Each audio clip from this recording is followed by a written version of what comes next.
ఉద్యోగం మర్చిపోయా. ఈరోజు ఆ పై గదిలో ఈరోజు నువ్వు ఎలా ఉద్యోగం ఇచ్చావో, ఈరోజు ఈ చిన్న గదిలో, ఈ చిన్న స్థలంలో, ఈ చిన్న మందలో నీ ఉద్యోగాన్ని పైనుండి మాకు ఇవ్వా. ఈరోజు మా హృదయంలో అందరూ ఏక మనసు దయచేవా.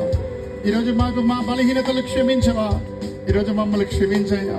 మా పైనుండి వచ్చే జీవము దయచేయ, పైనుండి వచ్చే సహాయం దయచేయ, పైనుండి వచ్చే సమాధానం దయచేయ, పైనుండి వచ్చే స్వస్థత దయచేయ, పైనుండి వచ్చే మేలు దయచేయ.